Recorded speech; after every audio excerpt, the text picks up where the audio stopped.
આપણે બનાવીશું વ્રત કે ઉપવાસમાં ખાવાની મજા આવે એવી 6 અલગ અલગ રેસીપી જે એકદમ જલ્દીથી બનીને તૈયાર થઈ જશે અને બનાવવામાં એકદમ સહેલી છે। તો ચાલો રેસીપીને શરૂ કરીએ। રેસીપી ગમે તો વિડીયોને લાઈક કરજો, શેર કરજો અને આવા જ નવા વિડીયો માટે મારી ચેનલને સબસ્ક્રાઇબ કરી બેલ બટનને જરૂરથી ક્લિક કરજો। તો હવે સૌથી પહેલાં આપણે ફરાળી ઢોકળા બનાવીશું। તો ઢોકળા બનાવવા માટે આપણે એક મિક્સર જાર લેશું અને ઇન્સ્ટન્ટ ફરાળી લોટ તૈયાર કરીશું। તો અહીંયા મેં 1 કપ મોરૈયો લીધો છે, આને સામો પણ કહેવામાં આવે છે। મોરૈયાને આપણે મિક્સર જારમાં લઈ લઈએ અને સાથે આપણે આમાં 1/4 કપ જેટલા સાબુદાણા ઉમેરીશું। હવે આટલું ઉમેરી આનો આપણે એકદમ સરસ પાવડર તૈયાર કરી લેશું। તો જેવું આપણું ઝીણા રવાનું ટેક્સચર હોય બિલકુલ એ રીતનો તમારે આનો પાવડર તૈયાર કરવાનો છે। તમે જોઈ શકો છો મેં અહીંયા એકદમ સારી રીતે સામો અને સાબુદાણાને ક્રશ કરી લીધા છે। તો હવે આને આપણે એક બોલમાં લઈ લઈએ। આટલા મેઝરમેન્ટથી તમે એક મોટી થાળી જેટલા ઢોકળા બનાવી શકો છો। હવે આમાં આપણે 1/3 કપ જેટલું એટલે કે 1 કપમાં થોડું ઓછું દહીં ઉમેરીશું।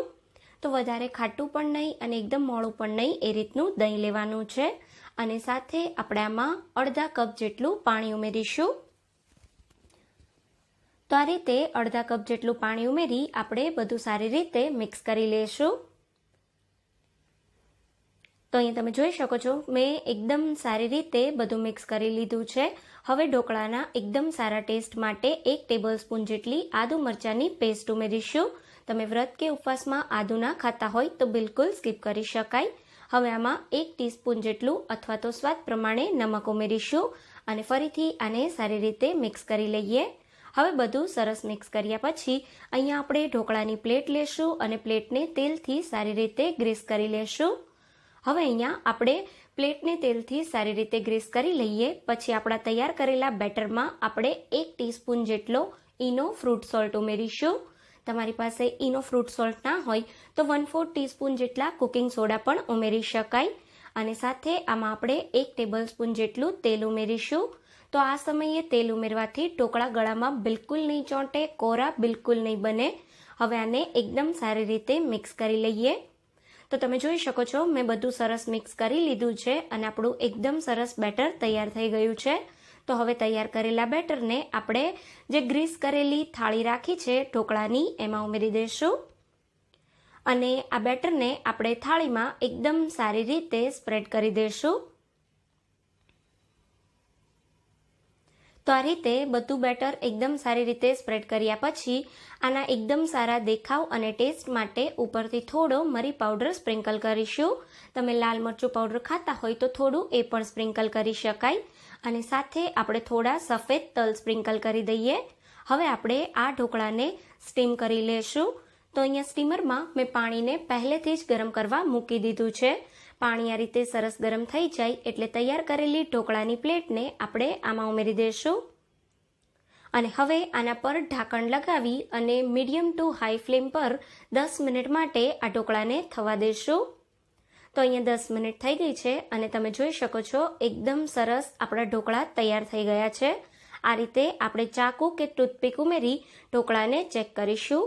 તો તમે જોઈ શકો છો ઢોકળું જે છે એ ચાકુમાં બિલકુલ ચોંટતું નથી, મતલબ આપણા ફરાળી ઢોકળા બિલકુલ તૈયાર છે।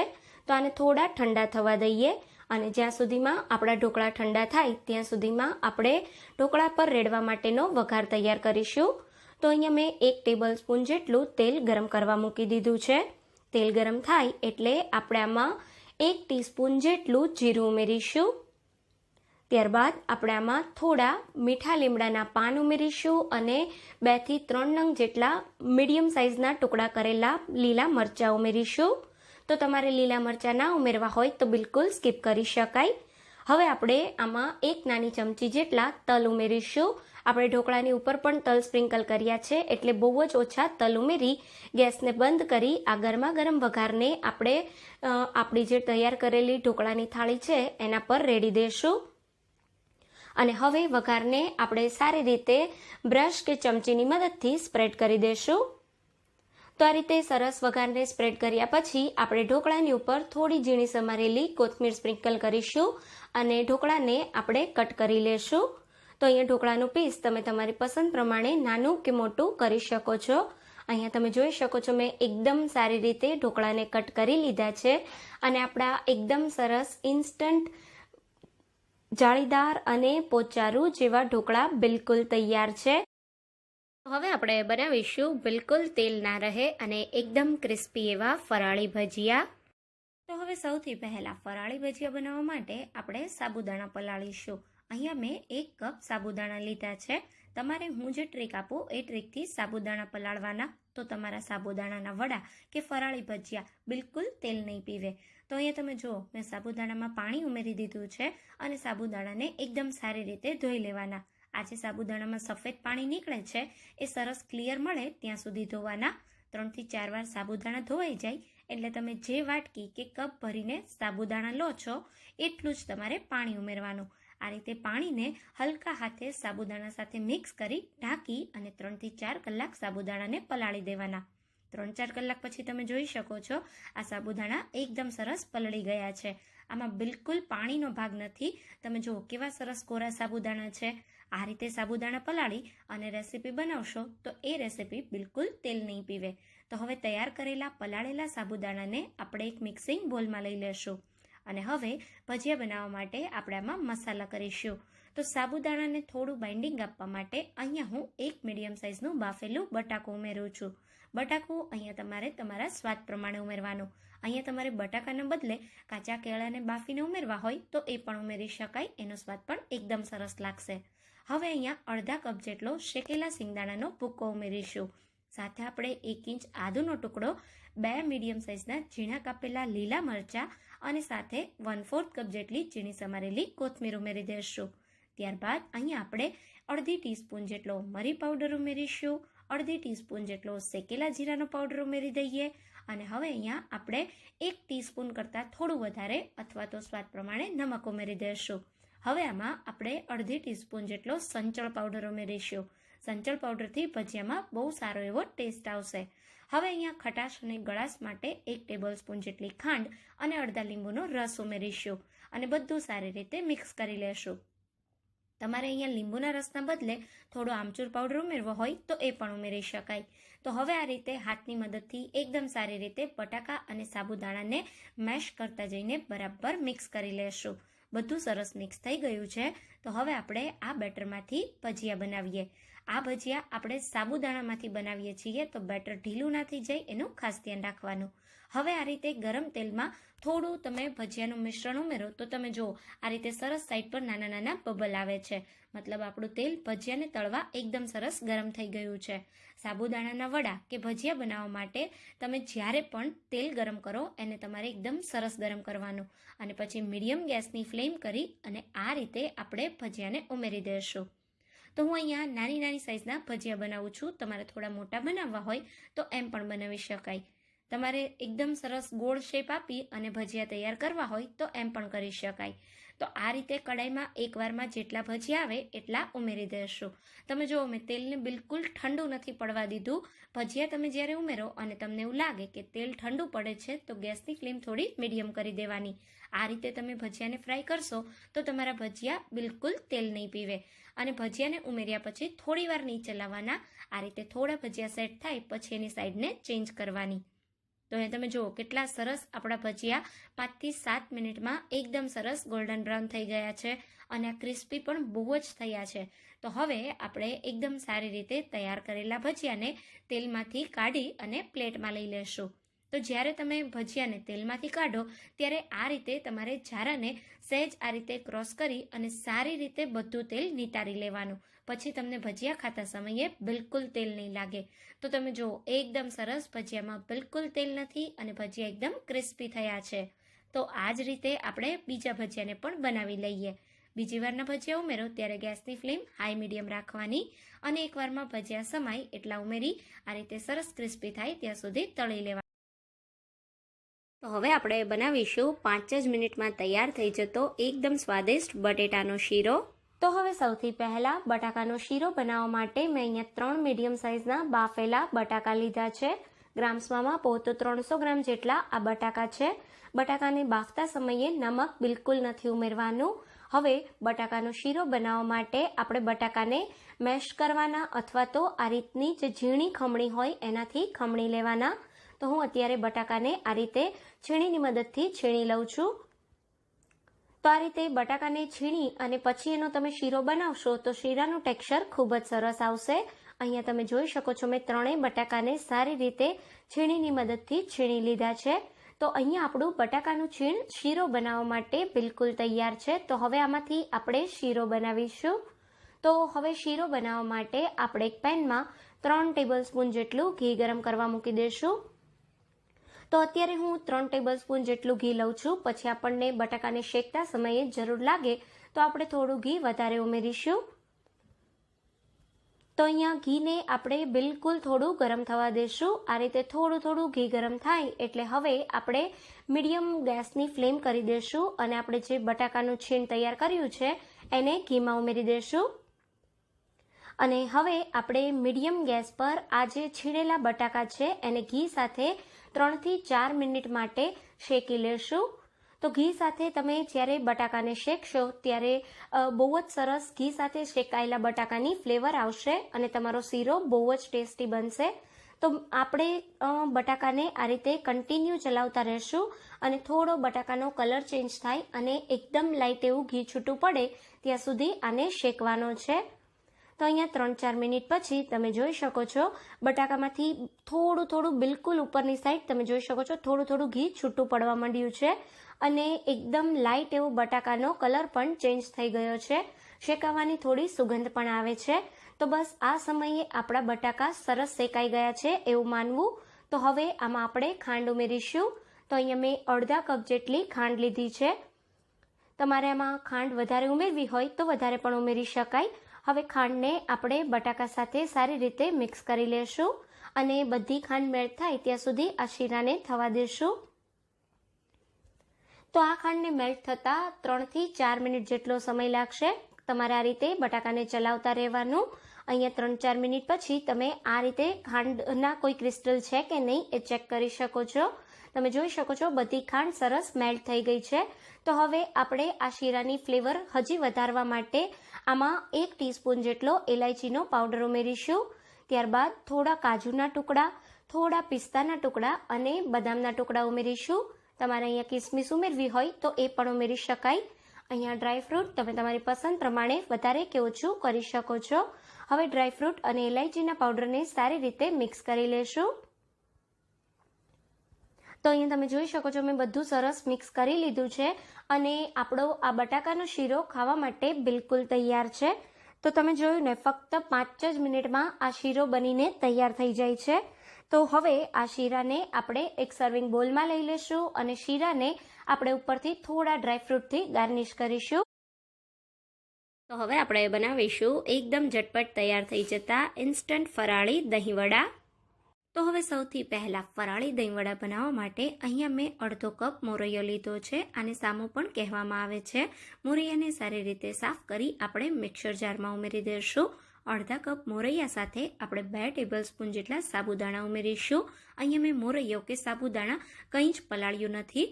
હવે આપણે આને એકદમ સારી રીતે મિક્સર જારમાં ક્રશ કરી લેશું. તો અહીંયા તમે જોઈ શકો છો મેં આ રીતનો એકદમ કરકરો જેવો આપણો ભાખરીનો લોટ હોય બિલકુલ એ જ રીતનો મોરૈયા અને સાબુદાણાનો પાવડર તૈયાર કરી લીધો છે. તૈયાર કરેલો પાવડર તમે કપથી માપો તો 1 કપ કરતાં થોડો ઓછો છે. તો હવે આપણે મોરૈયાના પાવડરને કૂક કરવા માટે કડાઈમાં 1.5 કપ જેટલું પાણી ઉમેરી દઈશું અને પાણીને આપણે એકદમ સારી રીતે ગરમ થવા દઈશું. પાણી ઉકળે ત્યાં સુધીમાં આપણે આમાં 1 ટીસ્પૂન જેટલું જીરું ઉમેરીશું. સાથે અહીંયા મેં 2 મીડિયમ સાઇઝના લીલા મરચાં સમારીને લીધા છે. સાથે આપણે 1 ઇંચ આદુનો ટુકડો ઉમેરી દઈશું. તો તમે વ્રત કે ઉપવાસમાં આદુ મરચાં ના ખાતા હોય તો સ્કીપ પણ કરી શકાય. હવે અહીંયા 1 ટીસ્પૂન કરતાં થોડું વધારે અથવા સ્વાદ પ્રમાણે નમક ઉમેરી દઈશું. બધી વસ્તુને સારી રીતે મિક્સ કરી લઈએ અને પાણી આ રીતે સરસ ઉકળે એટલે આપણે જે મોરૈયાનો પાવડર તૈયાર કર્યો એને ઉમેરવાનો છે. તો ગેસની ફ્લેમ મીડિયમ રાખી આ રીતે થોડો કરી પાવડર ઉમેરતા જઈ અને આપણે એને સારી રીતે મિક્સ કરી લેશું. તો લગભગ 1 થી 2 જ મિનિટમાં મોરૈયો અને જે સાબુદાણાનો પાવડર છે એ બધા પાણીને એબ્ઝોર્બ કરી લેશે અને તમારું મિશ્રણ આ રીતનું એકદમ સરસ થીક થઈ જશે. હવે અહીંયા આપણો જે મોરૈયો છે એ આપણે એકદમ ઉકળતા પાણીમાં જ ઉમેર્યો છે, તો મોરૈયાને કૂક થતાં બહુ જ ઓછો સમય લાગશે. તો આ રીતે જ્યારે સરસ બધું મિક્સ થઈ જાય ત્યારે આપણે હવે આના પર ઢાંકણ લગાવી મીડિયમ ગેસની ફ્લેમ પર 4 થી 5 મિનિટ માટે થવા દેશું. તો ગેસની ફ્લેમ એકદમ સ્લો રાખવાની અને 4-5 મિનિટ થઈ જાય એટલે તમે જોઈ શકો છો આપણો જે મોરૈયો છે એ એકદમ સારી રીતે કૂક થઈ ગયો છે અને એકદમ સરસ સોફ્ટ થઈ ગયો છે. તો ગેસને બંધ કરી દઈશું અને આ મોરૈયાને આપણે એકદમ સરસ ઠંડો કરવાનો છે. મોરૈયાને ઠંડો કરવા માટે આપણે આને કોઈ મિક્સિંગ બોલમાં લઈ લેશું અને આને ઠંડો થવા દઈશું. તો હવે આપણો મોરૈયો ઠંડો થાય ત્યાં સુધીમાં આપણે દહીંવડા સાથે સર્વ થતું ઠંડુ મીઠું દહીં બનાવીશું. તો દહીં બનાવવા માટે અહીંયા મેં લીધું છે 1.5 કપ જેટલું દહીં. તો દહીં તમારે પાણી વગરનું હોય એવું લેવાનું અને સાથે આપણે અડધા કપ જેટલી દળેલી ખાંડ ઉમેરી દઈશું. ખાંડ તમે તમારા સ્વાદ પ્રમાણે વધારે કે ઓછી કરી શકો છો. બંને વસ્તુને અહીંયા મેં ચારણામાં લીધી છે અને આ રીતે આપણે દહીંને અને ખાંડને મિક્સ કરતા જશું અને સારી રીતે ચાળી લેશું. આ રીતે તમે દહીંને ચારણામાં ચાળીને લેશો તો એકદમ સરસ તમારું દહીં સ્મૂથ તૈયાર થશે. તમે જોઈ શકો છો કેટલું મસ્ત એકદમ સરસ સ્મૂથ દહીં તૈયાર થયું છે. દહીંના બિલકુલ લમ્સ નથી અને આ દહીં જ્યારે તમે વડા ઉપર ઉમેરશો ત્યારે વડા પણ એકદમ સરસ લાગશે. તો દહીંને આપણે ફ્રીઝમાં ઠંડુ થવા મૂકી દઈએ અને અહીંયા આપણો મોરૈયો પણ સરસ ઠંડો થઈ ગયો છે. તો હવે ઠંડા થયેલા મોરૈયામાં 1 મીડિયમ સાઇઝનું બાફેલું બટાકું ઉમેરીશું. બટાકાને બાફી છાલ ઉતારી અને ઠંડુ થવા દેવાનું અને બટાકું ઠંડુ થાય પછી આ રીતે ખમણીને ઉમેરવાનું, જેથી આપણા વડામાં કોઈ બટાકાનો મોટો ટુકડો ના આવે. તો અહીંયા આ રીતે સરસ બટાકાને ખમણ્યા પછી આપણે અહીંયા ઉમેરી દઈશું થોડી કિસમિસ, સાથે આપણે થોડા કાજુના ટુકડા ઉમેરી દઈશું. અહીંયા તમારે કાજુ કિસમિસ ના ઉમેરવા હોય તો સ્કીપ પણ કરી શકાય. 1 ટીસ્પૂન જેટલો મરી પાવડર લેશું અને 1 ટેબલ સ્પૂન જેટલી ખાંડ ઉમેરી દઈશું. સાથે આપણે અહીંયા 1 ટેબલ સ્પૂન જેટલો લીંબુનો રસ ઉમેરીશું. આ દહીંવડાને સર્વ કરતા સમયે આપણે કોઈ ચટણી નથી બનાવવાના, તો વડાને એકદમ સરસ ફ્લેવરફુલ બનાવવાના. થોડી ઝીણી સમારેલી કોથમીર ઉમેરી એકદમ સારી રીતે બધી સામગ્રીને મિક્સ કરી લેશું. તો આ રીતે સરસ બધું મિક્સ થઈ ગયું છે. હવે આપણે વડા વાળી લેશું. વડાને વાળવા માટે હાથ પર થોડું તેલ લગાવી દઈએ અને આપણે અત્યારે અહીંયા મેંદુ વડાના શેપમાં વડા બનાવીએ છીએ. તમે આ વડાને ગોળ કે ઓવેલ શેપમાં પણ બનાવી શકો છો, પણ તમે થોડું વેરિએશન કરતા હોય તો અલગ શેપમાં કરો તો ઘરના લોકોને પણ જોઈને ખાવાનું મન થઈ જાય. તો હવે તમે જુઓ આ રીતે મેં સરસ ગોળ લુવું તૈયાર કરી લીધું છે. લુવાને આ રીતે હલકા હાથે થોડું પ્રેસ કરી દઈએ અને કિનારીઓ બિલકુલ ફાટે નહીં એ રીતનું લુવું તૈયાર કરવાનું અને હવે આ રીતે આંગળીની મદદથી આપણે હોલ કરી દઈશું. તો આપણે જે મેંદુ વડા બનાવતા હોઈએ બિલકુલ એ જ રીતે. તો અહીંયા તમે જુઓ કેટલું સરસ આપણું વડું દેખાય છે અને જ્યારે આ તળાશે અને ગોલ્ડન બ્રાઉન કલરનું થશે ત્યારે આનો દેખાવ બહુ જ સારો લાગશે. તો હવે આપણે બિલકુલ આ જ રીતે બધા વડાને વાળીને તૈયાર કરી લેશું. વડાને વાળતા સમયે હાથ પર થોડું તેલ લગાવતા જજો, જેથી વડા બિલકુલ ચોંટશે નહીં. તો અહીંયા તમે જોઈ શકો છો મેં એકદમ સારી રીતે બધા વડાને બનાવી લીધા છે. તો હવે તૈયાર કરેલા વડાને આપણે ફ્રાય કરીશું. વડાને તળવા માટે અહીંયા મેં તેલને ગરમ કરવા મૂકી દીધું છે. ગરમ તેલમાં આ રીતે થોડું આપણે વડાનું મિક્સર ઉમેરીએ તો તમે જુઓ ધીરે ધીરે કરી મિક્સર આપણું ઉપર આવે છે. તો બસ આ રીતનું મીડિયમ આપણે તેલ ગરમ કરવાનું છે. હવે ગરમ તેલમાં આપણે એકવારમાં જેટલા સમાય એટલા વડા ઉમેરી દઈશું. ગેસની ફ્લેમ મીડિયમ રાખવાની. આ વડામાં આપણે જે બટાકા અને મોરૈયો લીધા છે એ એકદમ સરસ કૂક કરીને લીધા છે, બાફીને લીધા છે. તો હવે આ વડાને આપણે મીડિયમ ટુ હાઈ ગેસની ફ્લેમ પર કલર આપવા માટે જ તળવાના છે. એકદમ સરસ બહારનું પણ ક્રિસ્પી થાય ત્યાં સુધી તળીશું. તો અહીંયા તમારે ગેસની ફ્લેમ મીડિયમ રાખવાની. વડાને ઉમેર્યા પછી થોડીવાર એને બિલકુલ નહીં ચલાવવાના. થોડી વાર થઈ જાય 3-4 મિનિટ પછી આ રીતે વડાની સાઈડને ચેન્જ કરીશું. તો એક બાજુથી સરસ વડાનો લાઇટ કલર આવી ગયો છે. હવે આ રીતે વડાને ફેરવતા એકદમ સરસ વડા ક્રિસ્પી થાય ત્યાં સુધી તળી લેશું. તો આ જે વડા છે આને તળતા લગભગ 5 થી 8 મિનિટ જેટલો સમય લાગે છે. તમે ગેસની ફ્લેમ કેટલી રાખો એના પર ટાઈમ ડિપેન્ડ કરે છે. તમે જોઈ શકો છો આ રીતે સરસ એકદમ મસ્ત ગોલ્ડન બ્રાઉન કલર આવી ગયો છે. આ રીતનો ગોલ્ડન બ્રાઉન કલર આવે ત્યાં સુધી વડાને તળવાના છે. વડામાંથી સારી રીતે બધું તેલ નિતારી વડાને આપણે પ્લેટમાં લઈ લેશું. આ વડામાં બિલકુલ તેલ નહીં ભરાય અને એકદમ સરસ વડા ક્રિસ્પી તૈયાર થશે. તમે જુઓ કેટલા મસ્ત વડા દેખાય છે. એમને પણ તમે આ વડાને ચટણી સાથે ખાશો તો ખાવાની ખૂબ જ મજા આવશે. તો હવે બિલકુલ એ જ રીતે આપણે બાકીના વડાને પણ ગરમ તેલમાં ઉમેરી દઈશું અને એને પણ સરસ ગોલ્ડન બ્રાઉન ક્રિસ્પી કલર આવે ત્યાં સુધી તળી લેશું. તો હવે અહીંયા મેં બધા જ વડાને તળી લીધા છે. આપણે જે ક્વોન્ટિટીથી મોરૈયો અને સાબુદાણા લીધા એટલી ક્વોન્ટિટીથી આ સાઇઝના 10 નંગ જેટલા વડા તૈયાર થયા છે. અને તમે જોઈ શકો છો કેટલા વડા મસ્ત બન્યા છે, એકદમ ઉપરથી ક્રિસ્પી અને અંદરથી બહુ જ ટેસ્ટી. તો હવે આ વડાને દહીં વડા તરીકે સર્વ કરવા માટે અહીંયા મેં હાથથી ટચ કરી શકીએ એટલું ગરમ પાણી લીધું છે. તો સર્વ કરવાની 3-4 મિનિટ પહેલાં તમારે વડાને પલાળવાના. આ વડાને વધારે સમય નહીં પલાળવાના, ફક્ત 3 થી 4 જ મિનિટ માટે અથવા મેક્સિમમ 5 મિનિટ સુધી જ પલાળવાના છે. તો આ રીતે વડાને પાણીમાં ઉમેરી દઈએ અને બાકીના જે વડા છે એને તમે ફ્રીઝમાં સ્ટોર કરી અને 3 થી 4 દિવસ સુધી ખાઈ શકો છો. એરટાઇટ કન્ટેનરમાં ભરી ફ્રીઝમાં મૂકી દો તો 3 થી 4 દિવસ સુધી આ વડા બિલકુલ ખરાબ નથી થતા. તો હવે આપણા વડા એકદમ સારી રીતે પલળી ગયા છે. 3-4 મિનિટ થઈ ગઈ છે. તો હવે આપણે વડાને પાણીમાંથી કાઢી લેશું અને એકદમ હલકા હાથે વડાને આ રીતે સ્ક્વીઝ કરી લેશું, જેથી જે એક્સ્ટ્રા પાણી છે એ બધું અલગ થઈ જાય. તો અહીંયા તમે જોઈ શકો છો આપણું વડું બિલકુલ ફાટ્યું નથી, એકદમ મસ્ત પોચા આપણા આ વડા તૈયાર થયા છે. તો આ રીતે આપણે વડાને પ્લેટમાં લઈ લેશું અને હવે તૈયાર કરેલા વડા પર આપણે ઠંડુ મીઠું દહીં ઉમેરીશું, જેનાથી આ દહીં વડાનો સ્વાદ બહુ જ સરસ આવશે. તો આ રીતે આપણું વડું એકદમ સરસ કવર થાય એ પ્રમાણે આપણે દહીં ઉમેરવાનું છે. તો અહીંયા દહીં તમે તમારી પસંદ પ્રમાણે વધારે કે ઓછું ઉમેરી શકો છો. તો તમે જોઈ શકો છો આ રીતે મેં એકદમ સરસ દહીંને ઉમેરી દીધું છે. હવે આ વડા પર આપણે કોઈ જાતની ચટણી નહીં ઉમેરીએ તો પણ આ વડા બહુ ટેસ્ટી લાગશે. તો ઉપરથી આપણે થોડો મરી પાવડર ઉમેરી દઈશું, જેનાથી આ વડાનો સ્વાદ એકદમ સરસ લાગશે.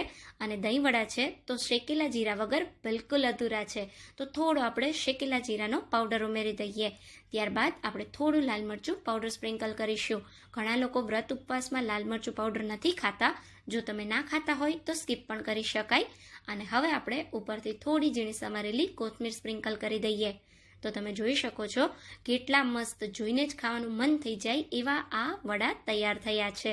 આ વડાને તમે બીજી રીતે પણ સર્વ કરી શકો છો. બીજી રીતે આ વડાને સર્વ કરવા માટે આ રીતની કોઈ નાની પ્લેટમાં 1 થી 1.5 ટેબલસ્પૂન જેટલું દહીં ઉમેરી દો અને દહીંમાં આ રીતે પલાળેલું વડું રાખી દો. અને હવે દહીંની સાઈડ પર અને વડા પર થોડો મરી પાવડર સ્પ્રિંકલ કરી દેશું, થોડું લાલ મરચું સ્પ્રિંકલ કરી દેશું અને સાથે થોડો શેકેલા જીરાનો પાવડર ઉમેરી દેશું. તો અહીંયા તમે મરી પાવડર, શેકેલા જીરાનો પાવડર અને લાલ મરચું તમારી પસંદ પ્રમાણે વધારે કે ઓછું કરી શકો છો. થોડી ઝીણી સમારેલી કોથમીર સ્પ્રિંકલ કરી ઠંડા દહીં વડાને તમે સર્વ કરો. તો હવે આપણે બનાવીશું એકદમ જાળીદાર ક્રિસ્પી એવો ફરાળી ઇન્સ્ટન્ટ હાંડવો. તો હવે સૌથી પહેલાં ફરાળી હાંડવો બનાવવા માટે અહીંયા મેં અડધો કપ પલાળેલો મોરૈયો લીધો છે. અહીંયા મેં અડધા કપ મોરૈયાને 2 કલાક માટે પલાળીને લીધો છે. મોરૈયો એકદમ સારી રીતે ફૂલી ગયો છે. તો હવે આ મોરૈયામાંથી બધું એક્સ્ટ્રા પાણી કાઢી અને મોરૈયાને આપણે મિક્સર જારમાં લઈ લેશું. અહીંયા આપણે હાંડવા માટેનું બેટર તૈયાર કરવાનું છે. આ બેટર તૈયાર કરવામાં આપણે મોરૈયાની સાથે 2 મીડિયમ સાઇઝના બટાકાના ટુકડા ઉમેરીશું. આ રીતે કાચા બટાકાના મેં ટુકડા કરી લીધા છે, એને ઉમેરી દઈએ. તો આ બટાકા અને મોરૈયાનો હાંડવો એકદમ ટેસ્ટી બનશે. હવે અહીંયા આપણે 2 મીડિયમ સાઇઝના સહેજ તીખા લીલા મરચાં અને 1 ઇંચ આદુનો ટુકડો ઉમેરી દઈશું. સાથે 1/4 કપ જેટલું દહીં ઉમેરી દઈએ. તો અહીંયા જો તમારી પાસે સહેજ ખાટું દહીં હોય તો એ લેજો, એનાથી હાંડવાનો સ્વાદ એકદમ સરસ લાગશે. હવે આના પર ઢાંકણ લગાવી બિલકુલ પાણી ઉમેર્યા વગર બેટર તૈયાર કરી લેશું. તો તમે જોઈ શકો છો આ રીતનું એકદમ થીક મેં બેટર તૈયાર કર્યું છે. આ બેટર પાતળું ના થઈ જાય એનું તમારે ખાસ ધ્યાન રાખવાનું છે. તો હવે તૈયાર કરેલા બેટરને મિક્સિંગ બોલમાં લીધા પછી હવે આમાં આપણે અડધા કપ કરતાં થોડો ઓછો શેકેલા શિંગદાણાનો ભૂકો ઉમેરી દઈએ. શિંગદાણાના ભૂકાનો સ્વાદ આ હાંડવામાં એકદમ સરસ લાગશે. અને સાથે થોડું આપણે 1/4 કપ જેટલું કોપરાનું છીણ ઉમેરીશું. ત્યારબાદ 1 ટીસ્પૂન જેટલો મરી પાવડર, અડધી ટીસ્પૂન જેટલું અથવા તો સ્વાદ પ્રમાણે નમક અને સાથે 1/4 કપ જેટલી ઝીણી સમારેલી કોથમીર ઉમેરી દેશું અને બધી વસ્તુને સારી રીતે મિક્સ કરી લેશું. તો અહીંયા તમે જોઈ શકો છો એકદમ સારી રીતે મેં બધું મિક્સ કરી દીધું છે અને બહુ જ સરસ આપણું ફરાળી હાંડવા માટેનું બેટર તૈયાર થઈ ગયું છે. આ તૈયાર કરેલા બેટરમાંથી તમે ઢોકળા પણ તૈયાર કરી શકો છો. તો હવે આપણે આ હાંડવાને ઇન્સ્ટન્ટ બનાવીએ છીએ. તો થોડો આથાને એટલે કે થોડું બેટરને ફૂલાવવા માટે આપણે અહીંયા અડધી ટીસ્પૂન જેટલા કુકિંગ સોડા ઉમેરીશું. તમે કુકિંગ સોડાના બદલે 1 ટીસ્પૂન જેટલો ઇનો ફ્રૂટ સોલ્ટ પણ લઈ શકો છો. કુકિંગ સોડાને સારી રીતે એક્ટિવ કરવા માટે એના ઉપર થોડો લીંબુનો રસ ઉમેરી દઈએ અને બેટરને સારી રીતે મિક્સ કરી લઈએ. તો તમે જોઈ શકો છો એકદમ મસ્ત બેટર તૈયાર થઈ ગયું છે. હવે આ બેટરમાંથી હું નાની નાની સાઇઝના 5 હાંડવા બનાવું છું. તમારે જો એક જ મોટી સાઇઝનો હાંડવો બનાવવો હોય તો એમ પણ બનાવી શકાય. તૈયાર કરેલા બેટરમાંથી આ સાઇઝના 5 હાંડવા તૈયાર થશે. તો હાંડવો બનાવવા માટે અહીંયા પેનમાં મેં 1 ટીસ્પૂન કરતાં થોડું વધારે તેલ ગરમ કરવા મૂકી દીધું છે. તેલ ગરમ થાય એટલે અડધી ટીસ્પૂન કરતાં થોડું ઓછું જીરું ઉમેરી દેશું અને સાથે 1 ટીસ્પૂન જેટલા સફેદ તલ ઉમેરી દેશું.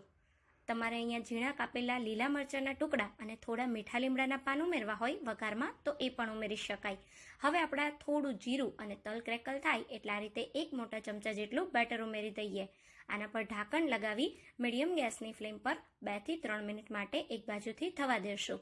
તો 2-3 મિનિટ પછી તમે જોઈ શકો છો સાઈડથી આપણો હાંડવો એકદમ સરસ ક્રિસ્પી દેખાય છે. તો હવે ઉપરની સાઈડ આપણે થોડા સફેદ તલ સ્પ્રિંકલ કરી દઈએ અને અડધી ટીસ્પૂન કરતાં પણ ઓછું તેલ લગાવી દઈએ અને હાંડવાની સાઈડને ચેન્જ કરી દઈએ. તો એકદમ આસાનીથી આ હાંડવાની સાઈડ ચેન્જ થઈ જશે. આ રીતે સરસ હાંડવો એકવાર કૂક થઈ જાય પછી સાઈડને ચેન્જ કરવાની એટલે હાંડવો બિલકુલ નહીં તૂટે. તો તમે જુઓ કેટલો મસ્ત ક્રિસ્પી કલર આવી ગયો છે. આ હાંડવો બહુ જ ક્રિસ્પી અને એકદમ ટેસ્ટી બને છે. હવે બીજી બાજુથી હાંડવો સરસ કૂક થાય એના માટે ફરી ઢાંકણ લગાવી 2-3 મિનિટ માટે થવા દેશું. તો અહીંયા 2-3 મિનિટ પછી તમે જોઈ શકો છો એકદમ સરસ બીજી બાજુ પણ હાંડવાનો કલર આવી ગયો છે અને એકદમ મસ્ત ક્રિસ્પી એવો ફરાળી હાંડવો તૈયાર થઈ ગયો છે. તૈયાર કરેલા હાંડવાને આપણે એક પ્લેટમાં લઈ લેશું અને હવે આપણે બનાવીશું એકદમ સ્વાદિષ્ટ એવી મોરૈયાની ખીચડી સાથે રાજગરાની કઢી. તો હવે સૌથી પહેલા ફરાળી ખીચડી અને કઢી બનાવવા માટે અહીંયા મેં અડધો કપ મોરૈયો લીધો છે. આને સામો પણ કહેવામાં આવે છે. તો મોરૈયાને આપણે એક મિક્સિંગ બોલમાં લઈ લેશું અને આને આપણે 2 થી 3 વાર એકદમ સારી રીતે પાણીથી ધોઈ લેશું. તો સરસ મોરૈયો ધોવાઈ ગયો છે. તો હવે આમાં આપણે મોરૈયો ડૂબે એટલું પાણી ઉમેરી અને અડધા કલાક માટે આ મોરૈયાને પલાળી દેશું. તમે થોડો મોરૈયાને પલાળશો તો દાણો એકદમ સરસ ફૂલી જશે અને તમારી મોરૈયાની ખીચડી બહુ જ સરસ બનશે. તમે જોઈ શકો છો અડધા કલાકમાં એકદમ સરસ આપણો મોરૈયો ફૂલી ગયો છે. તો હવે આમાંથી બધું આપણે એક્સ્ટ્રા પાણી કાઢી લઈએ અને ખીચડી બનાવવા માટે આપણે કડાઈમાં 2 ટેબલસ્પૂન જેટલું ઘી ગરમ કરવા મૂકી દેશું. તો તમે આ મોરૈયાની ખીચડીને ઘીના બદલે તેલમાં પણ બનાવી શકો છો, પણ ઘીમાં બનાવેલી ખીચડીનો સ્વાદ એકદમ સરસ લાગે છે. હવે આપણું ઘી થોડું ગરમ થાય એટલે 1 સૂકું લાલ મરચું, 2 લવિંગ, 1 તજનો ટુકડો, અડધી ટીસ્પૂન જેટલું જીરું ઉમેરીશું અને સાથે 8 થી 10 નંગ જેટલા મીઠા લીમડાના પાન ઉમેરી દઈશું. ત્યારબાદ આપણે અહીંયા 2 મીડિયમ સાઇઝના ઝીણા કાપેલા મરચાં ઉમેરીશું. અહીંયા આપણે તીખાસ માટે લાલ મરચું નથી ઉમેરવાના, તો લીલા મરચાં તમે તમારે જેટલી ખીચડી તીખી જોવે એ પ્રમાણે ઉમેરી શકો છો. તો હવે એકદમ સારી રીતે બધું મિક્સ કરી લેશું અને થોડા આપણા મરચાં સતળાય એટલે આપણે આમાં 1 ટેબલસ્પૂન જેટલા શીંગના દાણા ઉમેરી દઈએ. શીંગના દાણાને આપણે ઘી સાથે આ રીતે થોડા તળી લેશું જેથી એકદમ સરસ આપણા જે શીંગના દાણા છે એ કૂક થઈ જાય. હવે આ સ્ટેજ પર થોડા શીંગના દાણા થઈ જાય એટલે આપણે આમાં 1 મીડિયમ સાઇઝનું એકદમ ઝીણું કાપેલું બટાકું ઉમેરીશું. બટાકું ઉમેરવાથી મોરૈયાની ખીચડીનો સ્વાદ એકદમ સરસ લાગે છે. અહીંયા તમારે આ રીતે ટુકડા કરી અને બટાકું ના ઉમેરવો હોય તો તમે છીણીને પણ ઉમેરી શકો છો. બટાકાને એકદમ સારી રીતે મિક્સ કરી લેશું અને હવે મીડિયમ ગેસની ફ્લેમ પર 2 થી 3 મિનિટ માટે બટાકું કૂક થાય ત્યાં સુધી એને થવા દેશું. તો 2-3 મિનિટ જેટલો સમય થઈ ગયો છે. હવે આમાં આપણે જે મોરૈયો લીધો તો એમાંથી બધું એક્સ્ટ્રા પાણી કાઢી અને મોરૈયાને ઉમેરી દઈશું. તો અત્યારે આપણે પાણી નથી ઉમેરવાનું. પાણી આપણે 1 થી 2 મિનિટ મોરૈયાને ઘીમાં સાતળ્યા પછી ઉમેરીશું જેથી આપણી ખીચડીનો સ્વાદ એકદમ સરસ લાગે. તો આ રીતે આપણે થોડો એવો મોરૈયાને વઘાર સાથે સાતળી લેશું. તો તમે જોઈ શકો છો એકદમ સરસ મેં મોરૈયાને આ રીતે ઘી સાથે મિક્સ કરી દીધો છે. હવે અહીંયા આપણે અડધી ચમચી જેટલું અથવા સ્વાદ પ્રમાણે નમક ઉમેરી દઈશું. અહીંયા આપણે નમક સિંધાળું નમક લેશું તો અડધી ટીસ્પૂન કરતાં મેં થોડું વધારે નમક લીધું છે. તમે નમક તમારા સ્વાદ પ્રમાણે ઉમેરજો. હવે આપણે જેટલો મોરૈયો લીધો એના કરતાં 4 ગણું પાણી ઉમેરવાનું છે. તો હું અહીંયા આપણે જે કપ ભરી અને મોરૈયો લીધો એ જ કપ ભરી અને 3 કપ પાણી અને અડધો કપ છાશ લઈ રહી છું. છાશ ઉમેરવાથી મોરૈયાની ખીચડીનો સ્વાદ એકદમ સરસ લાગે છે. અહીંયા તમારે છાશના બદલે 1/4 કપ જેટલું દહીં ઉમેરવું હોય તો એ પણ ઉમેરી શકાય. જો તમે દહીં લેતા હોય તો પાણી તમારે થોડું વધારે ઉમેરવાનું. હવે બધું સારી રીતે મિક્સ કરી અને આના પર ઢાંકણ લગાવી દેશું અને મીડિયમ ગેસની ફ્લેમ પર આ ખીચડીને 10 મિનિટ માટે થવા દેશું. તો હવે અહીંયા 10 મિનિટ જેટલો સમય થઈ ગયો છે અને તમે જોઈ શકો છો આપણી મોરૈયાની ખીચડી એકદમ સરસ તૈયાર થઈ ગઈ છે. તમને જો આ મોરૈયાની ખીચડી થોડી ઢીલી ગમે તો તમે આમાં જ્યારે પાણી ઉમેરો ત્યારે હજી થોડું વધારે ઉમેરી શકો છો. તો અહીંયા તમે જોઈ શકો છો એકદમ સરસ આ રીતે હું મેશ કરું છું તો મોરૈયાનો દાણો મેશ થાય છે. બહુ જ સરસ આપણી ખીચડી તૈયાર થઈ ગઈ છે.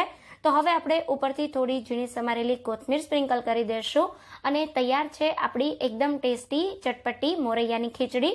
તો આને થોડી વાર માટે સાઈડ પર રાખી દઈએ અને હવે આ ખીચડી સાથે ખાવા માટે આપણે કઢી બનાવી લઈએ. તો કઢી બનાવવા માટે અહીંયા મેં અડધા કપ કરતાં થોડું વધારે ખાટું દહીં લીધું છે. સહેજ ખાટું દહીં લેશો તો કઢીનો સ્વાદ એકદમ સરસ લાગશે.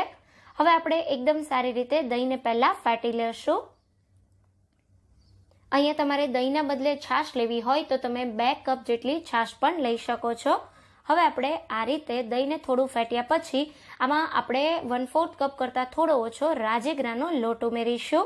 આ આપણે ફરાળી કઢી બનાવી રહ્યા છીએ તો એના માટે આપણે રાજેગરાનો લોટ ઉમેરવાનો છે. હવે અહીંયા આપણે 1 કપ જેટલું પાણી ઉમેરી પહેલાં સારી રીતે મિક્સ કરી લઈએ. તો અહીંયા આપણે ટોટલ 2 કપ જેટલું પાણી યુઝ કરવાના છીએ. આ રીતે સરસ બધું મિક્સ થઈ જાય પછી લાસ્ટમાં આપણે 1 કપ જેટલું પાણી ઉમેરી દઈશું અને મીડિયમ થીક એવું બેટર તૈયાર કરી લેશું. તો અહીંયા મેં કઢીના બેટરમાં થોડું પાણી ઉમેરી દીધું છે અને આપણું બેટર બિલકુલ તૈયાર થઈ ગયું છે. તો હવે કઢી બનાવવા માટે આપણે એક પેનમાં 1 ટેબલસ્પૂન જેટલું ઘી ગરમ કરવા મૂકીશું. ફરાળી કઢીને તમે ઘીમાં બનાવશો તો ટેસ્ટ એકદમ સારો લાગશે. તમે ઘીના બદલે તેલમાં પણ બનાવી શકો છો. ઘી ગરમ થાય એટલે 1 લવિંગ, 1 નાનો ટુકડો તજનો, 1 સૂકું લાલ મરચું અને સાથે અહીંયા આપણે 1 ટીસ્પૂન જેટલું જીરું ઉમેરી દઈશું. તો જીરું સરસ ક્રેકલ થાય એટલે 8 થી 10 નંગ જેટલા મીઠા લીમડાના પાન ઉમેરીશું અને સાથે આપણે અહીંયા 2 તીખા લીલા મરચાંની પેસ્ટ ઉમેરી દઈશું અને એકદમ સારી રીતે વઘારને મિક્સ કરી લેશું. તો તમે જોઈ શકો છો અહીંયા મેં સરસ વઘારને મિક્સ કરી લીધો છે. આ રીતે સરસ જીરું કકડે પછી આપણે આમાં તૈયાર કરેલું કઢીનું મિશ્રણ ઉમેરી દઈશું અને સાથે સ્વાદ પ્રમાણે નમક ઉમેરી દઈશું. અડધી ટીસ્પૂન કરતાં થોડું વધારે નમક લીધું છે. કઢીને ખાટો મીઠો સ્વાદ આપવા માટે 1 ટેબલસ્પૂન જેટલી ખાંડ ઉમેરી સારી રીતે મિક્સ કરી લેશું. તો ઘણીવાર એવું થતું હોય છે કે તમે જ્યારે કઢી બનાવતા હોય એ ફાટી જતી હોય છે વઘાર કરતાં. તો જો એવું થતું હોય તો તમારે ખાસ ધ્યાન રાખવાનું, જ્યારે તમે કઢીને વઘાર કરો ત્યારે તમારે એને થોડી વાર માટે કન્ટિન્યુ ચલાવતા રહેવાની, જેથી કઢી બિલકુલ ના ફાટે. થોડું કઢીનું મિશ્રણ ગરમ થઈ જશે પછી એ બિલકુલ નહીં ફાટે. આ રીતે સરસ બધું મિક્સ કર્યા પછી 10 મિનિટ માટે કઢીને ઉકળવા દેશું. તો 10 મિનિટ જેટલો સમય થઈ ગયો છે અને તમે જોઈ શકો છો આપણી એકદમ મસ્ત કઢી તૈયાર થઈ ગઈ છે. તો ઉપરથી થોડી ઝીણી સમારેલી કોથમીર ઉમેરી દઈશું અને ગરમા ગરમ મોરૈયાની ખીચડી સાથે આ કઢીને સર્વ કરીશું. તો તમે જોઈ શકો છો એકદમ સરસ ટેસ્ટી અને બહુ જ આસાનીથી બની જતી આપણી મોરૈયાની ખીચડી અને સાથે ગરમા ગરમ કઢી બિલકુલ તૈયાર છે. તો તમે આ રીતે વ્રત કે ઉપવાસમાં ફરાળી કઢી અને ખીચડી બનાવીને ખાઈ શકો છો, જે પચવામાં તો સરળ છે જ પણ બનાવવામાં પણ એકદમ આસાન છે. તો તમે આ કઢી અને ખીચડીની રેસીપી ક્યારે ટ્રાય કરો છો એ મને કમેન્ટ બોક્સમાં જરૂરથી જણાવજો અને રેસીપી ગમી હોય તો વિડીયોને લાઇક અને શેર કરવાનું બિલકુલ ના ભૂલતા. આ સિવાયની બીજી બધી ફરાળી રેસીપી જોવા માટે ડિસ્ક્રિપ્શન બોક્સને જરૂર ચેક કરજો. ફરી મળીશું એક નવી રેસીપી સાથે. ત્યાં સુધી થેન્ક્સ ફોર વોચિંગ.